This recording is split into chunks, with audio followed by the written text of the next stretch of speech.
요한2서 1장밖에 없죠. 1절에서 3절까지 같이 읽어보겠습니다. 장로인 나는 택하심을 받은 부녀와 그의 자녀들에게 편지하노니 내가 참으로 사랑하는 자요 나뿐 아니라 진리를 아는 모든 자도 그리하는 것은 우리 안에 거하여 영원히 우리와 함께할 진리로 말미암음이로다. 은혜와 긍휼과 평강이 하나님 아버지와 아버지의 아들 예수 그리스도께로부터 진리와 사랑 가운데서 우리와 함께 있으리라. 아멘. 사도 요한은 오순절 성령 강림 이후로 한동안 예루살렘을 중심으로 복음 사역을 했습니다. 그러다가 언제쯤인가 그는 지금의 터키 지역이라고 할 수 있는 에베소로 이주를 하게 됩니다. 제일 이제 말년에는 그 에베소 에베소에서 그 에베소 근처에 있는 바다에 있는 섬이죠. 그 반모 섬에서 유배가 되었을 때 요한계시록을 받게 되는 겁니다. 이렇게 사도 요한이 에베소로 옮겨서 사역하게 될 때에 학자들은 추론하기를 사도 요한이 사역함으로써 요한 공동체라는 것이 생겼을 것이다. 그렇게 추측을 합니다. 그 얘기는 뭔가 하면은 사도 요한이 에베소에 있는 사도 요한 교회에 그 모교회죠. 그 모교회 장로로서 섬기고 있고 그 근방 도처에 사도 요한의 활동으로 말미암아 지교회들이 많이 생겨나서 분포해 있었을 것이다. 그렇게 보는 것입니다. 오늘 이 요한 2서는 모교회에 있는 그 사도 요한이 지교회에 있는 그 지교회와 그리고 지교회를 인도하고 있는 지도자, 여기 보면 부녀라고 되어 있는데 한 부인과 자녀들에게 이 편지를 보낸다. 그렇게 나와 있습니다. 직접 가가지고 할 말을 하지 않고 편지를 보냈다는 것은 무엇을 의미합니까? 그것은 가까운 곳에 있는 교회가 아니다는 것을 의미합니다. 가까운 곳이었으면 가가지고 말을 했겠죠. 그게 아니라 편지를 보낼 정도였으면 아주 먼 곳에 떨어져 있었을 것이다. 그렇게 보는 겁니다. 그러면은 왜 이런 편지를 보냈는가? 이 짤막한 편지 내용을 보면 왜 편지를 보냈는지 편지 내용에 나와 있습니다. 그것은 이단자들의 활동이 매우 맹렬했기 때문에 이단자들을 경계하기 위해서 그들의 활동을 경고하는 의미에서 이 편지를 보낸 것입니다. 자, 그럼 우리가 1절과 2절 한번 같이 읽어봅시다.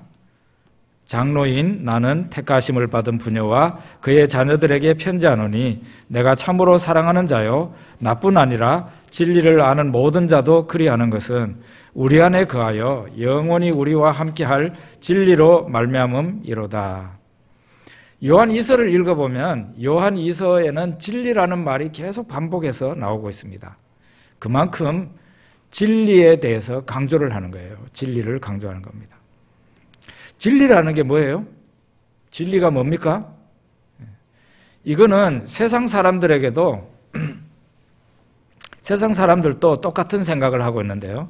진리가 뭐냐 그러면은 세상 사람들도 인정하고 있는 것이 진리는 금방 있다가 없어지는 그런 건 진리가 아니고 진리는 영원한 거다. 그렇게 얘기를 합니다. 세상 사람들도 여기에 대해서 인정해요. 또 하나는 영원할 뿐만 아니라 영원토록 불변해야 되는 거예요. 그게 바로 진리라는 거예요. 이런 거는 교인들뿐만 아니라 세상 사람들도 다 수긍하는 거죠. 영원한 것이 진리고 영원토록 불변해야 되는 거예요. 이게 바로 진리입니다. 그래서 이런 것을 전제로 해서 우리가 생각을 하면은 진리는 오직 하나님만이 진리가 되시고 성경이 하나님이 영감하셔서 성령으로 감동하셔서 내신 성경이 진리라는 그런 결론에 우리가 도달하는 것입니다. 성경이 진리라고 그러는데 이 성경이 진리라는 사실을 교회가 열심히 잘 믿고 있느냐, 현대 교회가 이런 부분에 대해서 많이 위협을 받고 있죠. 일찍이 지금은 돌아가셨습니다마는 한국 대학생 선교회 CCC의 총재로서 오랫동안 한국 대학생 선교회를 이끌으셨던 김중곤 목사님, 그분은 예수 칼럼이라는 그 책에서 글이 하나 있는데 신학사의 3대 위기라는 그런 글이 있었습니다. 초대교회 때 위기가 한 번 있었고 중세교회 때 또 한 번의 위기가 있고 근현대, 지금 현재 우리가 근현대 시기인데 이때 또 위기가, 신학적으로 위기가 있다는 거죠. 그러면 초대교회 때 위기는 뭐였느냐? 기독론이었다는 겁니다. 초대교회 때 논쟁, 이 쟁점은 바로 기독론인데 예수가 하나님이냐 아니면은 하나님의 최고의 피조물이냐, 그런 논쟁이 있었다는 거죠. 예수가 하나님이냐 아니면은 하나님의 최고의 피조물이냐, 하나님이 지으신 존재냐, 그런 논쟁이 있었다는 거죠. 그게 바로 여러분 아실는지 모르겠지만 아리우스와 그 다음에 아타나시우스의 논쟁입니다.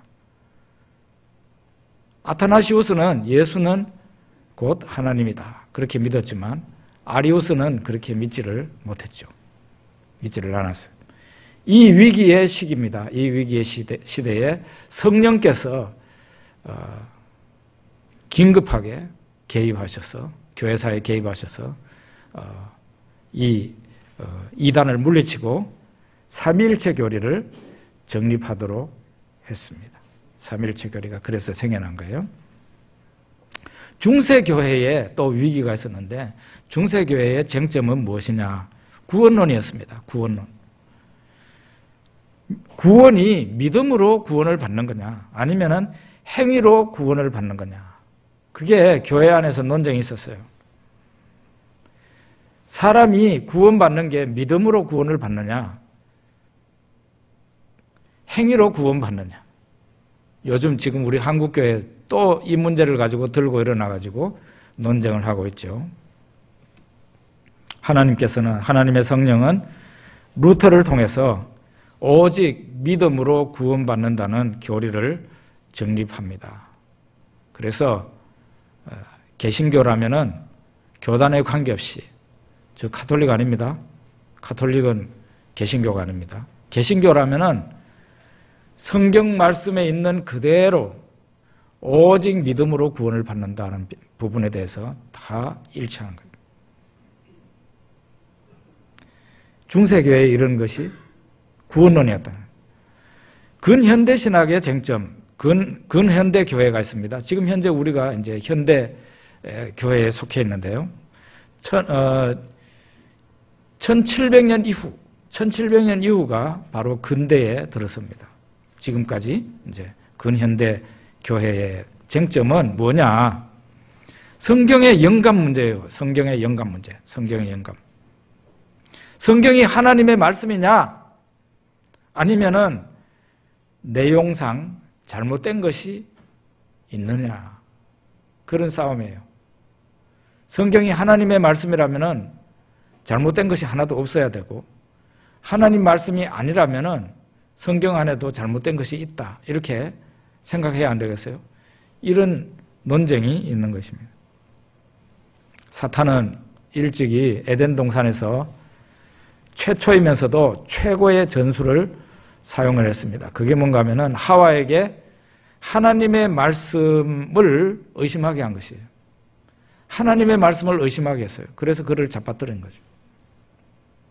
성경의 권위가 무너지면은 살아남을 교리가 없습니다. 여러분과 저의 믿음도 다 박살납니다.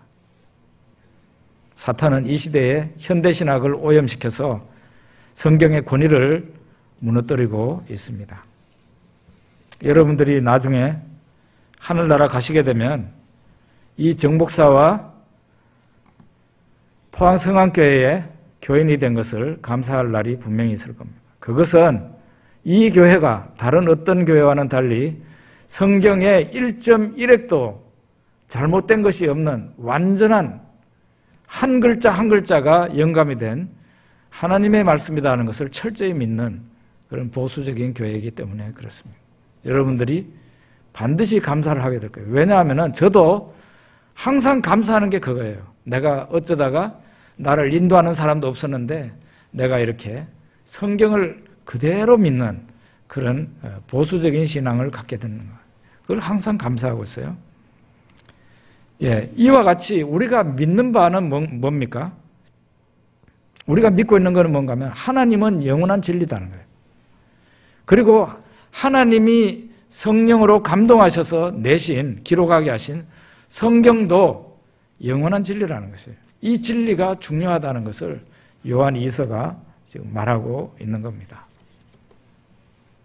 그런데요, 이 진리가 혼자 나오지 않고 짝으로 나오는 게 있는데 다른 한 짝을 데리고 있어요. 그게 뭔가 하면은 사랑이라는 겁니다. 진리와 사랑이 같이 나타나요. 여기 3절에 한번 같이 읽어봅시다. 1장 3절.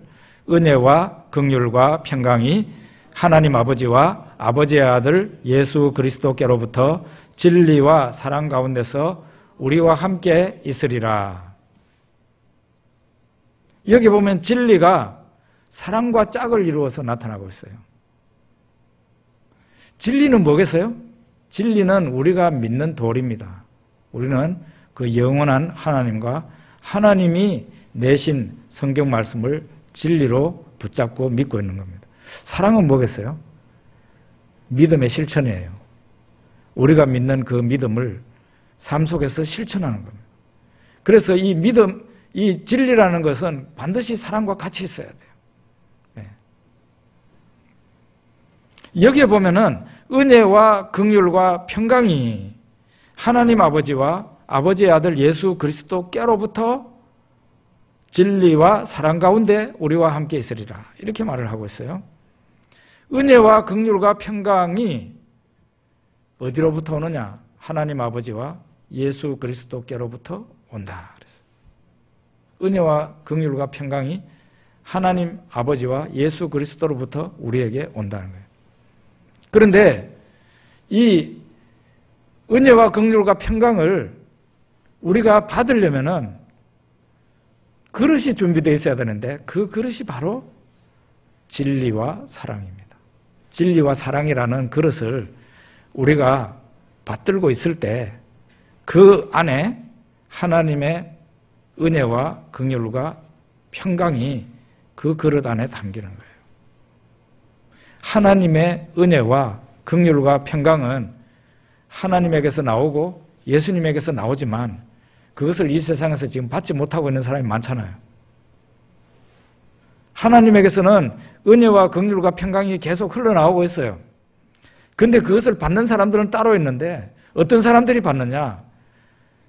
진리와 사랑이라는 그 그릇을 받들고 있는 사람, 들고 있는 사람들이 받는다 이 말이에요.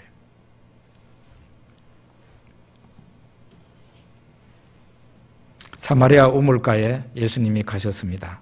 거기에서 사마리아 여인을 만나서 영원한 생명수에 대해서 얘기를 하시죠. 예수님의 전도를 받은 사마리아 여인이 당신은 우리 조상 야곱보다 더 위대하십니까? 그런 말 합니다. 이 우물은 야곱이 팠는데 지금까지 우리가 물을 마시고 있다는 거예요.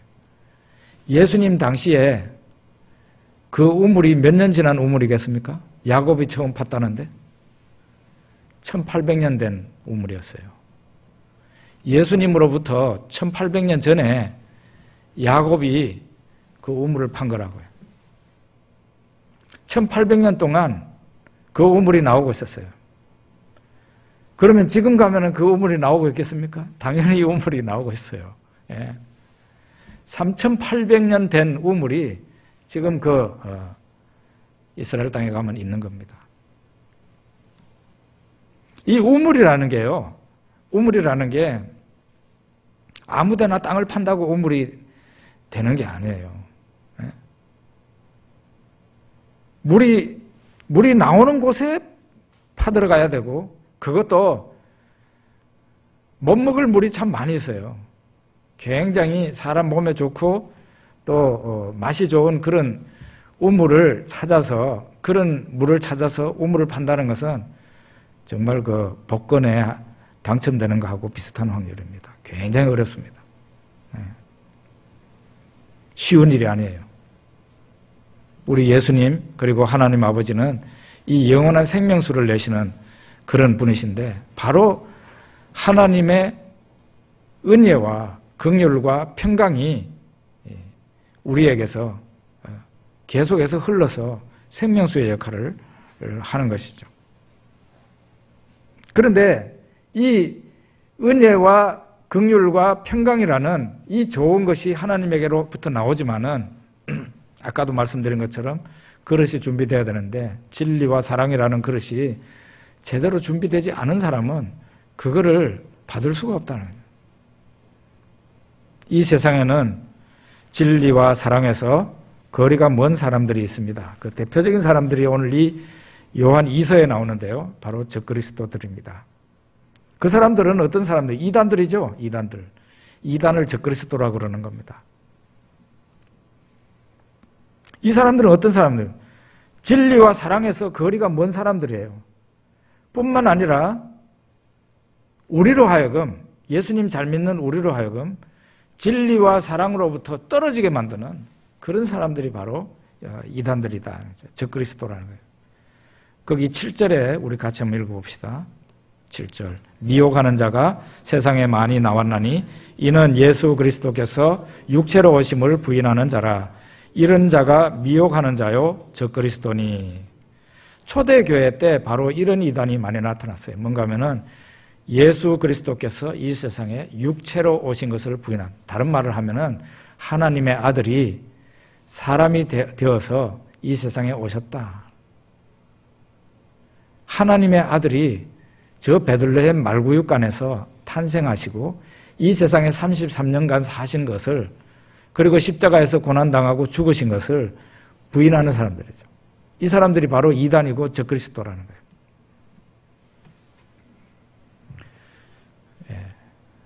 대학을 가면요, 인문계 대학을 가면 특히 교양과정에 1학년 때 철학이라는 과목을 공부를 합니다. 그 철학을 공부하면 제일 먼저 공부하는 게 바로 고대 철학인데요. 그리스 철학입니다. 그리스 철학.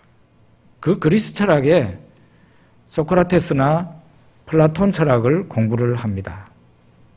그 플라톤의 이상국가론이라든가 이런 것을 읽어보면은 이 사람들은 이원론주의자들이에요. 그 뭔가 하면은 이게 바로 헬라 사상인데, 저 하늘나라는 선하고 아름답고 고결하지만 인간이 살고 있는 이 세상은 악하고 더럽고 죄가 가득하다.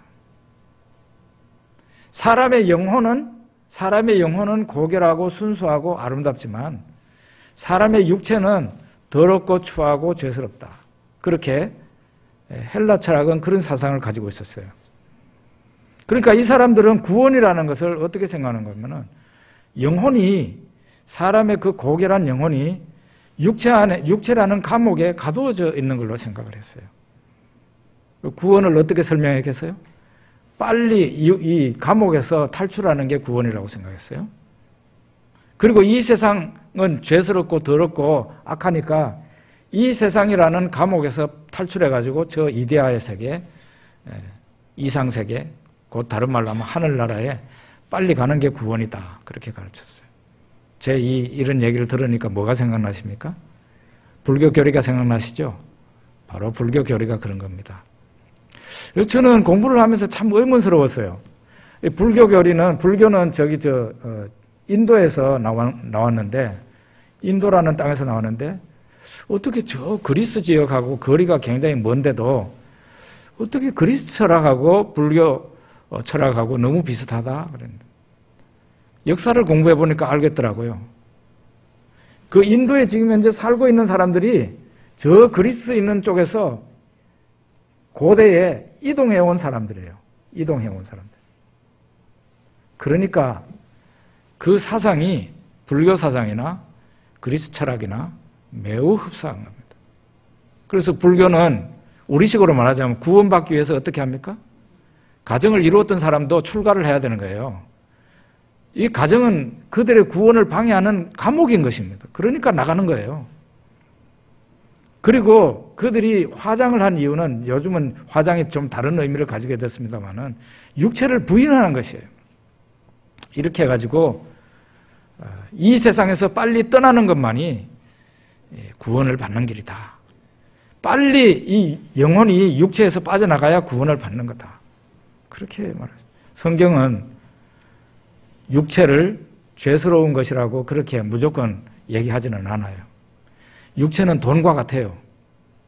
돈을 가지고 이건 나쁜 거다 그렇게 말을 할 수는 없잖아요. 돈은 좋게 쓸 수도 있고 나쁘게 쓸 수도 있어요. 사람의 육체라는 게 그런 겁니다. 어쨌든 이렇게 헬라 사상이 다 지배하는 세상이었어요. 요한 이서를 쓸 때 그 지역 일대가 헬라 사상이 난무하는 지역이었어요.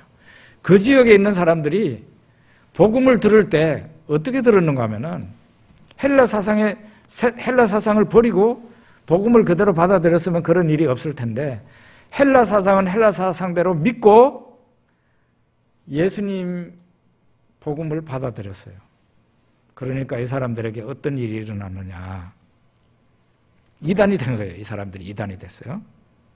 예수를 믿어도 아주 이상하게 믿는 거죠. 이들은 이렇게 생각했어요. 선하신 하나님의 아들이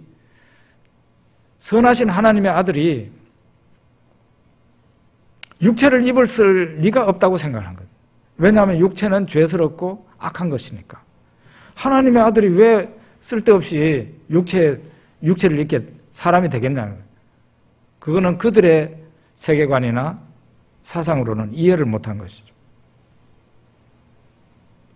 그래서 어떻게 생각했는가 하면 하나님의 아들이 저 나사렛에 살고 있던 예수라는 사람에게 하나님의 아들이 잠시 들어가 있었을 뿐이다. 그렇게 말을 한 것입니다. 그래서 나사렛 예수는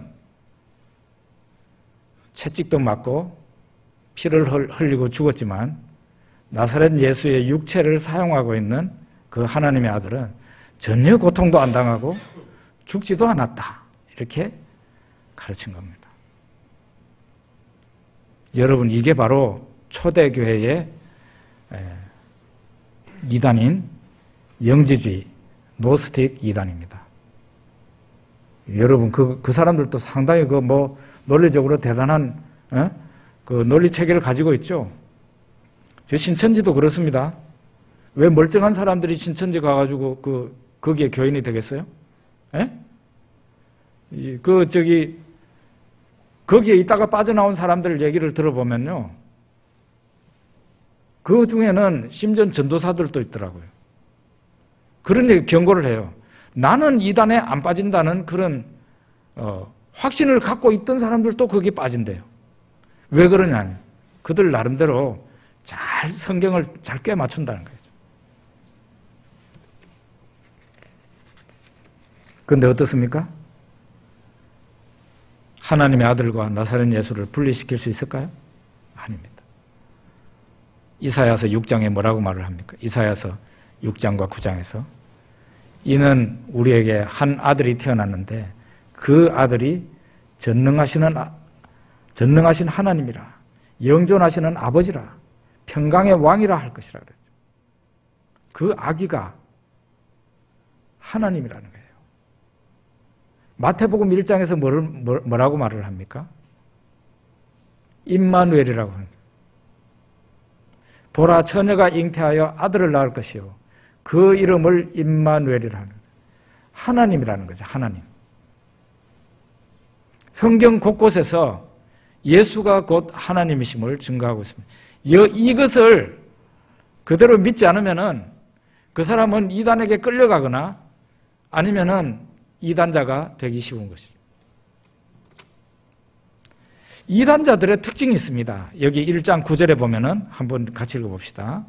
지나쳐 그리스도의 교훈 안에 거하지 아니하는 자는 다 하나님을 모시지 못하되 교훈 안에 거하는 그 사람은 아버지와 아들을 모시느니라. 이단의 특징은요, 항상 지나치다는 거예요. 지나치게 앞질러 간다는 거예요. 이단의 특징은. 그들은 성경에 없는 것을 말을 합니다. 그리고 성경에 나오는 명백한 말씀도 뒤집어 엎어버린다든가 왜곡을 하는 거죠. 성경에서 뭘 말하고 있습니까? 나사렛 예수가 곧 하나님의 아들이라는 것을 얘기하고 있죠. 나사렛 예수와 하나님의 아들을 나누지 않는다고요. 굉장히 놀라운 일입니다. 하나님의 아들이 사람이 되어서 십자가에 달려서 죽으셨다는 어마어마한 일이 이 지구 역사상 한가운데서 일어난 일입니다. 이단의 특징은 이와 같이 성경이 명명백백하게 말하고 있는 그것을 믿지 않거나 왜곡하거나 그 다음에 성경에 없는 것을 갖다가 또 만들어내가지고 말을 하거나 지나치다는 게 문제예요. 이단들은. 여러분 오늘날에도 적그리스도 이단들은 많이 나타나고 있습니다. 여러분 신천지만 이단이라고 생각하면 안 됩니다. 이단, 그 사람들은 이미 한국 교회가 이건 이단입니다 하고 딱지를 다 붙였어요.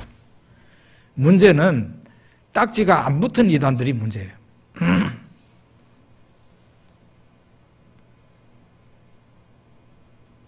이리를 조심하라 그랬어요.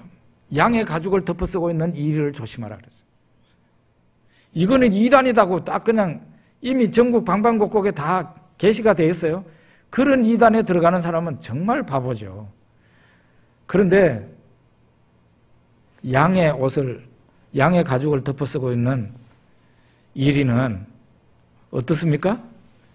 이게 이리인지 늑대인지 호랑인지 아니면 정상적인 양인지 사람이 보기에 분간이 잘 안 되는 거죠. 이런 거를 조심하라고 예수님 말씀하셨어요. 말하자면 교회 안에 있는 이단입니다. 교회 안에. 지금 현재 우리 한국교회, 기성교회 안에 성경대로 믿지 않고 이상한 말을 하는 사람들이 제법 많이 있다는 거예요. 그 사람들을 조심하라는 거죠. 현대교회도 역시 공격을 많이 받고 있습니다. 저 초대교회가 헬라 사상의 공격을 받아서 이단자들이 많이 생기고 그래서 교회가 어지러웠던 것처럼 현대교회도 현대교회를 어지럽히고 있는 그런 이단자들이 많이 생겨나는데요. 어떤 공격을 받고 있느냐. 과학지상주의, 휴머니즘, 종교다원주의 이런 공격을 받고 있는 거예요. 과학지상주의하고 과학은 다릅니다. 여러분. 과학지상주의는 뭔가 하면은 과학을 신앙처럼 믿는 거예요. 과학이 틀릴 리가 없다고 생각을 하는 것이죠. 제가 옛날에 그런 과학지상주의자였어요. 고등학교 다닐 때 적어도 제가 암이 걸려서 예수를 믿기 전까지 교대 다닐 때 저는 과학이라는 것이 틀릴 수 있다는 생각을 전혀 하지를 않았어요. 그래서 진화론이라는 것을 완전히 진리라고 믿었다니까요. 나중에 예수님을 믿고 난 후에 이 진화론 때문에 늘 시험이 드니까 제가 진짜 공부를 제대로 한번 해봤어요. 그랬더니 이 진화론이요. 가설 위에 가설, 그 가설 위에 또 가설, 그 가설 위에 또 가설. 그래가지고 허공에 세워져 있는 학문이 진화론이더라고요. 과학지상주의, 그게 교회 안에 많이 들어오고 있어요. 그래서 이 사람들이 지금 현재 위협을 하는 게 창조론, 창세기 1장을 이상하게 해석하는 겁니다. 그 다음에 휴머니즘이에요. 휴머니즘은 뭔가 하면은 인간애입니다. 인간사랑, 인권 이런 것이 바로 휴머니즘인데 당연히 인간애와 인간사랑은 필요합니다만은 이게 과도하니까 문제라는 거예요. 그게 뭔가 하면은 이 인간사랑을 너무 지나쳐서 하나님이 계시는 그 자리에다가 인간을 갖다 올려놓는 게 그게 문제라는 거죠. 여기에서 벌어진 일이 바로 동성애 문제, 별별 이상한 문제가 바로 여기에서 일어나게 된 겁니다. 하나님이 아니라고 하면은 아니라고 받아들여야 되는데 휴머니즘 그런 사상을 가지고 있는 사람들은 자기 상식과 사회 분위기에 의해서 옳고 그른 것을 판단합니다. 성경은 제쳐놓습니다. 이런 휴머니즘에 오염이 되어 있는 현대교회 신자들이 얼마나 많이 있는가. 또 하나는 종교다원주의입니다. 종교다원주의는 이렇게 말을 합니다. 기독교 개신교에만 진리가 있다고 말을 할 수 있겠습니까? 하는 거예요. 진리는 불교에도 있고 진리는 이슬람교에도 있다고 해야 옳은 것 아니냐 이런 말을 하는 거죠. 여러분은 어떻게 생각하십니까? 진리는 성경 속에서만 있습니까? 아니면은 저 불교 경전에도 있고 유교 경전에도 있고 저 이슬람교 코란경 안에도 있고 그렇다고 생각하십니까? 성경은 말을 합니다. 성경은 하나님 외에 그리고 하나님이 기록하게 하신 이 성경 밖에 다른 진리가 없다고 말을 합니다. 다른 말로 하면 다른 종교에는 진리가 없다 이 말이죠. 이런 말 하면은 이 종교다원주의자들한테 매 맞아 죽어요. 돌 맞아 죽어요. 요즘은 교회 안에도 이 종교다원주의에 오염이 된 사람이 굉장히 많이 있습니다. 제가 만약에 우리 성안교에서 이렇게 설교를 하니까 여러분 조용한데 서울에 있는 이 종교다원주의자들이 꽤 많은 그런 교회에서 내가 이런 설교를 하면은 대부분의 설교하는데 이 가운데서 일어나가지고 정목사 당신 틀렸어 하고 얘기할 사람이 반드시 있어요. 그 정도로 심각합니다. 이렇게 이 사람들이 과학지상주의, 휴머니즘, 그리고 종교다원주의에 오염이 된 사람들이 예수를 믿어도 이상하게 믿는다는 거죠. 그들은 성경의 진리를 왜곡하고 예수님을 이상한 인물로 바꿔버려요. 이런 것들로부터 여러분과 저는 신앙을 지켜야 됩니다. 여러분, 베드로가 예수님이 베드로에게 오늘 밤 네가 나를 3번이나 부인할 거다. 그랬을 때 베드로가 뭐라 그랬습니까? 다 주를 버릴지라도 나는 주를 버리지 않겠다. 나는 주님과 함께 감옥에 갈 것도 작정했습니다. 여러분, 베드로가 뭐 거짓말로 했겠어요? 베드로는 확신했어요. 여기에 있는 다른 제자들은 몰라도 나만큼은 예수님 곁을 지키겠다고. 확신했어요, 확신. 그래서 예수님한테 장담을 한 겁니다. 그랬는데 그 베드로의 확신은 확신대로 되지 않았습니다. 예수님이 고난받고 있을 때 그 예수님 앞에서 3번이나 나는 저 사람 모릅니다. 제일 마지막에는 맹세하면서 나는 저 사람 모릅니다. 유대인들의 맹세법이 어떤지 알아요? 그 성경에 보면 나옵니다. 내가 저 사람과 한 무리라면은, 내가 저 사람의 제자라면은 하나님이 내한테 벌 위에 벌을 내려도 괜찮습니다. 이런 식으로 말을 한 거죠. 여러분은 여러분 자신의 신앙을 끝까지 잘 지킬 수 있다고 믿습니까? 여러분 스스로 예수님 오실 때까지, 아니 저 하늘나라에 들어갈 때까지 여러분 자신의 신앙을 잘 지킬 수 있다고 믿느냐고요. 여러분과 저의 믿음으로는 안 됩니다. 절대로 우리의 결심만으로 되는 게 아니에요. 성경에서 말을 하고 있는 것은 뭐냐? 교회의 모임과 예배에 소홀히 하면 안 된다는 것을 이 본문에서 가르쳐주고 있는 겁니다. 요한 2서에 가르쳐요. 12절 한번 같이 읽어봅시다. 12절. 내가 너희에게 쓸 것이 많으나 종이와 먹으로 쓰기를 원하지 아니하고 오직 너희에게 가서 대면하여 말하려 하니 이는 너희 기쁨을 충만하게 하려 함이라. 적그리스도가 나타나자, 이단이 나타나서 활동을 하자 사도 요한이 어떻게 대처를 합니까? 편지를 보냅니다. 지교회와 지교회 지도자에게 편지를 보냅니다. 이게 바로 교제예요, 교제. 그리고 이것만으로는 또 너무 부족하다고 느껴서 이제 가가지고 조만간에 가서 대면해서 말을 하려고 한다는 거예요. 대면. 그리고 가가지고 이제 편지만으로는 안 되고 가가지고 내가 친히 가서 대면해서 말을 하려고 한다. 그러면은 너도 기쁘고 나도 기쁠 거다. 그런 얘기를 하고 있는 겁니다. 그리스도인의 교제가 중요하고 예배가 중요하다는 거예요. 그런데 우리 한국교회 지금 어떤 현상이 벌어지고 있나요? 한국 개신교 교인, 나는 개신교 교인이다라고 그렇게 자기 정체성을 인정하는 사람 가운데 20% 가까이가 지금 자기 교회를 잘 안 나가고 있습니다. 5분의 1이에요, 5분의 1. 한국 개신교 교인의 5분의 1이 지금 교회를 잘 안 다니고 있어요.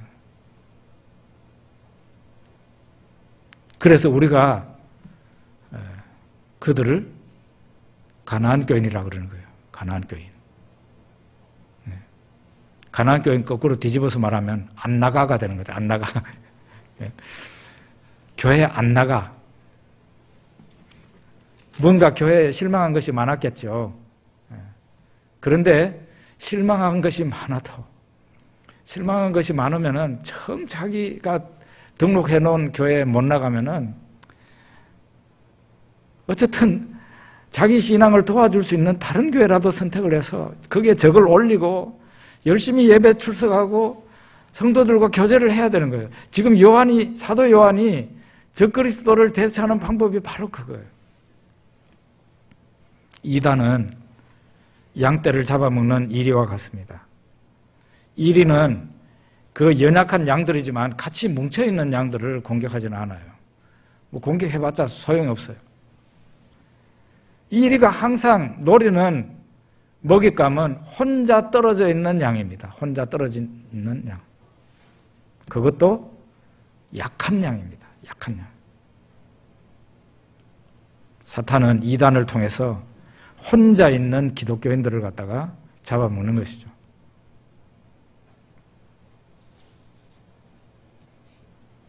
그들이 홀로 있으니까 사탄과 이단의 공격에 취약할 수밖에 없습니다. 우리는 교회에 그래서 이름을 올려놓고 등록을 해놓고 주일 예배를 열심히 출석하고 빠지지 말아야 되고 그 다음에 성도 간의 교제를 열심히 해야 되는 것이죠. 요한 2서가 굉장히 간단한 성경 말씀입니다만 우리들에게 아주 중요한 것을 가르쳐주고 있어요. 하나님의 은혜와 긍휼과 평강이 하나님에게서 예수님에게서 계속 흘러나오고 있지만 이거를 담을 그릇이 있어야 되는 거예요. 그거는 바로 진리와 사랑이라는 거예요. 진리와 사랑의 그릇이 잘 준비된 사람에게는 하나님의 은혜와 긍휼과 사랑이 담겨질 수 있고 그 사람의 것이 될 수 있어요. 그런데 이 은혜와 긍휼과 사랑과 거리가 멀고 진리와 사랑에 거리가 먼 사람들이 있는데 바로 적그리스도 이단들이라는 거죠. 그 이단들이 그냥 만들어지는 게 아니라 이 세상에 새롭게 만들어진 그 세상 풍조와 세상 사상이 교회 안에 들어와서 이 기독교와 혼합이 된 것이죠. 그래가지고 이단이 발생이 되는 거예요. 여러분과 제가 신앙을 잘 지킬 수 있는 비결은 바로 교제에 있고 예배에 있다. 것을 가르쳐 줍니다. 기도하겠습니다.